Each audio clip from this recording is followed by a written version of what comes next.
And then from there, you not only did books, but some of these books were made into screenplays and were up on the big screen. And what did that feel like for you, the son of a smelter worker, in a seeing your name up in lights and the story that is so important to your testimony and to the lives of everyone who are members of the church? Suddenly, you're telling that story on a big screen. Yeah. What was that like?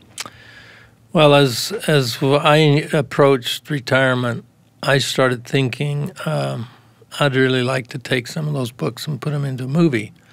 So I actually started gathering a few people around with interest in media, and we sat around, talked a lot, and I could see this as a wild dream.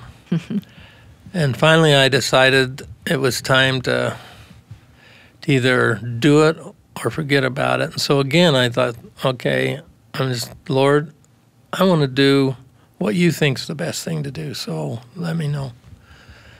And it was a short time later after that I got a call from President Hinckley's office and was called to the 70, which I thought was my answer. 2 months later, two of the guys that I had worked, I knew the one and worked with the other in audiovisual, Scott Swafford and Russ Holt. And I had a lot of confidence in these two because these weren't just people dreaming about doing it. Scott had made all kinds of IMAX pictures. Right. And so on. Very well known, very well respected. And they called and asked me to go to lunch. And I went there, and they said, would you be willing to let us try to get the work and the glory into big film format?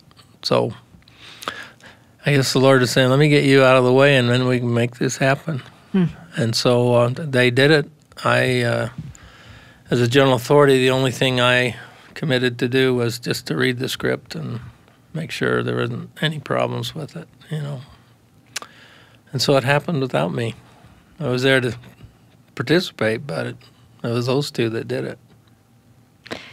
Well, it has, I think, touched the lives of a lot of people, some who aren't readers, and who were able to access that story, seeing it on screen.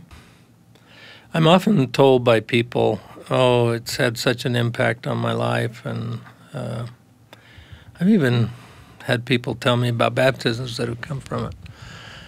And I remind them that I'm just a storyteller. What makes that story so great is it's got every element of great drama. Triumph and tragedy and pathos and betrayal and faith and courage. And I was just lucky that nobody had really taken it on before.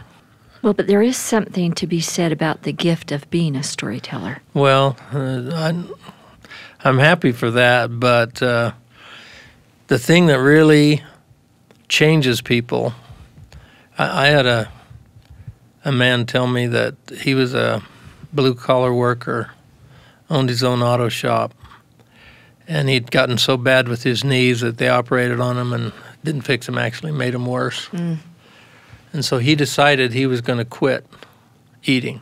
He didn't want to live anymore. He was very active, and of course his family was frantic, and his wife left him up through Volume 4 was where we were at that point. Left him for him, hoping that it'd give him something to do just to pass the time. She came back a few days later, and he's gone. The bed's empty, and she thinks, oh, no. So she goes running for the nurse, and they said, oh, he's down in physical therapy. And he told me that when he read Volume 4, which is about the Missouri persecution, when he finished, he said, what are you sitting around here complaining about? You have no reason to think things are tough for you. Get up and go back to life.